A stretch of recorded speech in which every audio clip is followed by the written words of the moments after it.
Welcome back.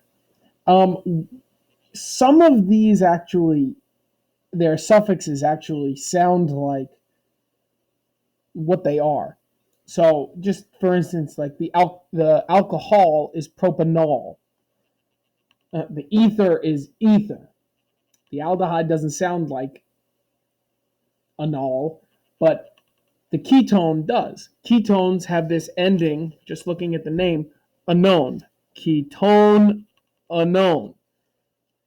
So that's just another little indication of what you're looking at when you are talking or when you are trying to reference what the functional group is, what the classification is. So ketones have this functional group that looks like this.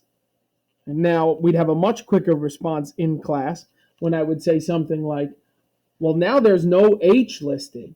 So what does that tell you? And much quicker, we would get an answer of, well, that means that it's got to be in the middle of a chain. And it's got to be in the middle of a chain because there's no H's. And if you look over here, we have two R's on either side, meaning there's a carbon chain going this way and a carbon chain going that way. The naming's really simple, right? The naming, the drawing, and I think we're starting to see a lot of repetition. These rules, there are no exceptions to the rules. There's just more rules that get added. But we have pent unknown. Unknown lets me know I'm going to be doing a ketone somewhere. Pent lets me know that there are 5 carbons. 1, 2, 3, 4, 5. Back to this, there's a ketone group. Where is the ketone group located? On the second carbon, 1, 2. There it is. And so if we were going to do 3-hexanone, we know that we're dealing with a ketone. We know that we're going to be having this hex to deal with. That's 6 carbons. 1, 2, 3, 4, 5, 6. And 3-hexanone, just back again, ketone, where's the ketone group located? Third carbon, 1, 2, 3. What does a ketone group look like? It looks like this. So I just add a double bond here, and I have made a ketone group on the third carbon. And I have to make sure all of my carbons have 4 bonds. Oops, that doesn't go there. Okay. That's a ketone. The next thing on here is the organic acids. Now, the organic acids are basically an alcohol and an aldehyde put together. We get this aldehyde double bond O at the end of a carbon chain. And then again, I know it's the end of a carbon chain because there's an OH group as well. The carbon chain can't continue because there are no bonds left for it to adhere to. So the suffix, again, back to that whole, it sounds like what it is, propanoic acid, organic anoic acid. There's no numbers that you're going to need for organic acids because they're always at the end. So for propanoic acid, there are 3 carbons, boom, boom, boom, and then we get this group. I'm going to turn that off.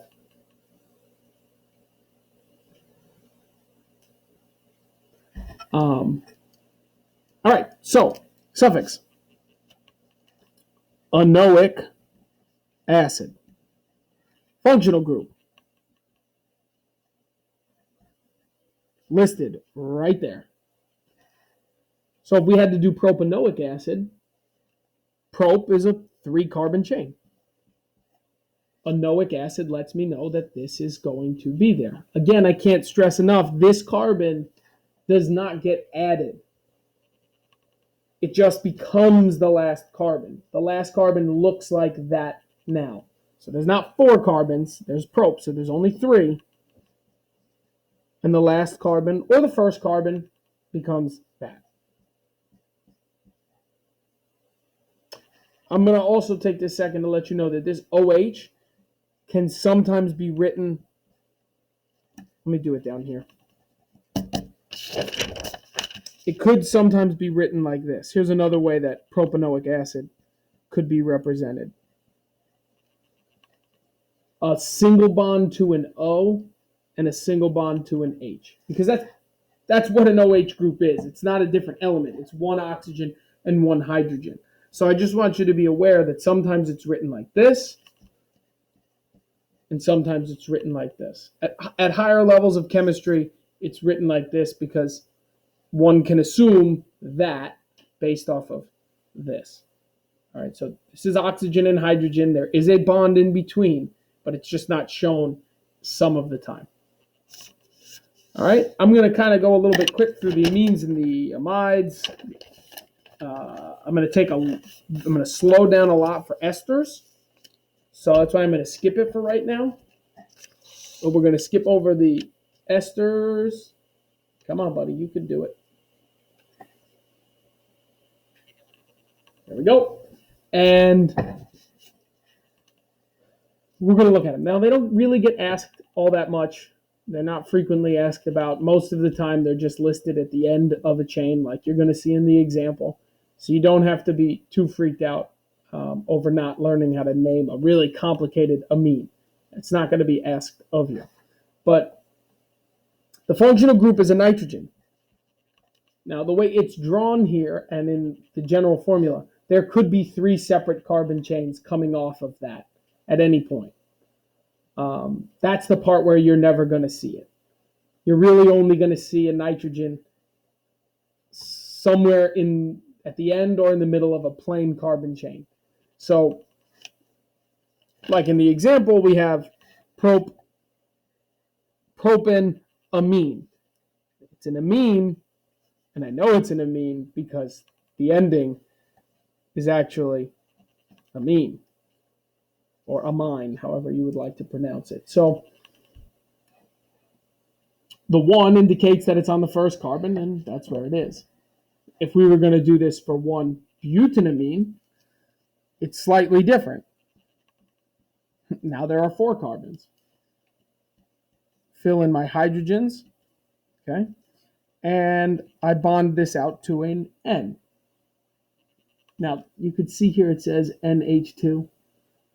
Remember the trick that I've always taught you, how many bonds certain things make. Carbon always makes 4 bonds because it has 4 valence electrons. And in order to get to that perfect 8, it's going to need 4 more.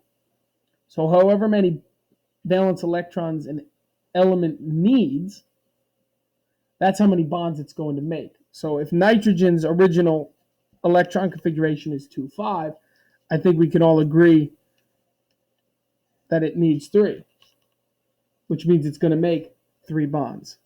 And you can add 2 extra hydrogens on the end to make a total of 3 bonds. Okay. The amides are the last thing listed on the table, but not the last thing that we're going to talk about.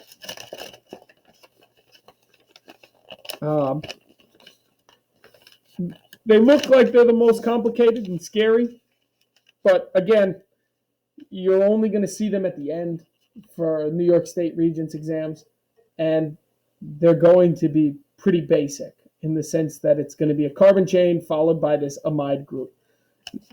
You're going to know it's an amide group because it ends in amide, which is nice. And then we're going to tackle the functional group, which looks like a carbon with an O, an N, and 2 H's. I mean, I know this doesn't show 2 H's. It shows that there could be another carbon chain, which is true, but you're not going to be asked that. So there has to be an O and an N, and that's what makes it an amide. So ethanamide would be 2 carbons because of the eth. Amide means that one of these carbons has to turn into this structure. We are not adding another carbon. We are just adding this to one of the existing carbons.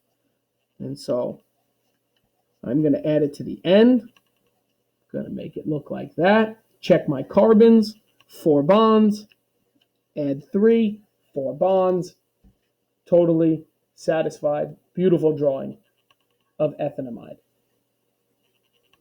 And the esters are last. They're really tricky. They give a lot of students a lot of problems over my, few years. Depends on what you think is a few, but few years of teaching, esters have given kids the most difficulty. And it's mostly when it just comes to the naming. Identifying an ester is easy because it's the only thing on here that, well, I guess it's not the only thing on here. It's very much like an organic acid, except there's no H. There's a continuing chain. It's actually really similar to the relationship between the aldehydes and the ketones. The aldehyde ends in H, and it's at the end of a chain. A ketone doesn't end in H, and it's in the middle. An organic acid ends with an H after this oxygen, so it must be at the end of a chain, whereas the ester doesn't end in the H, and it continues on with another carbon chain. So the relationship between this and this is exactly the same as this and this, with the exception of the additional O. So the functional group is an organic acid that just keeps on going. Naming, I guess I didn't write this in right. Naming is a little bit, we're going to cross that out. Well, I'm actually going to show you this name and see if you can figure it out on your own. But there's propanoate, methyl propanoate. I like to read the backbone first. So propanoate is my backbone. Methyl propanoate is where I'm going to go. Do you know what the first thing we do in every drawing is? We start with the backbone. And the backbone's always at the end. And so propanoate, prop is my backbone. 1, 2, 3. Enoate, or oate, let me know about the ester. So I have to put this group somewhere. Well, see how it's attached to the prop backbone? Think about it this way.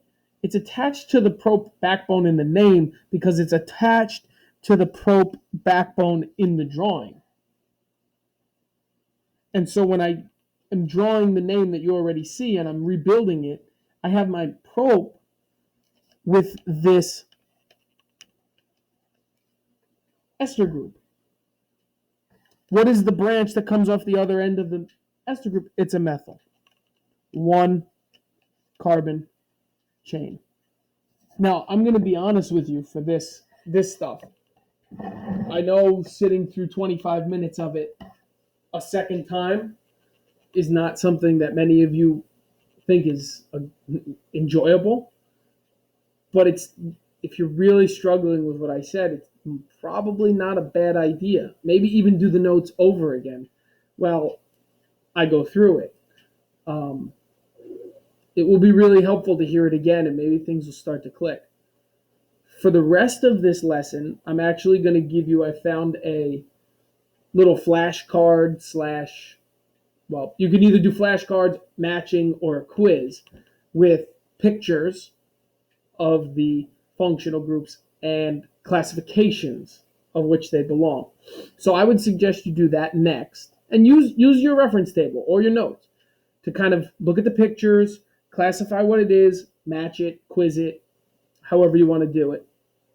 Then I'm going to upload some worksheets and some practice before we get to a Castle Learning on this sort of stuff. But really, I can't stress enough that so much of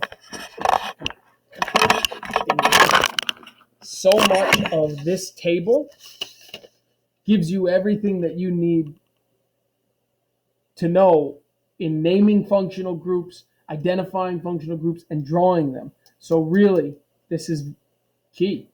All right, catch you later.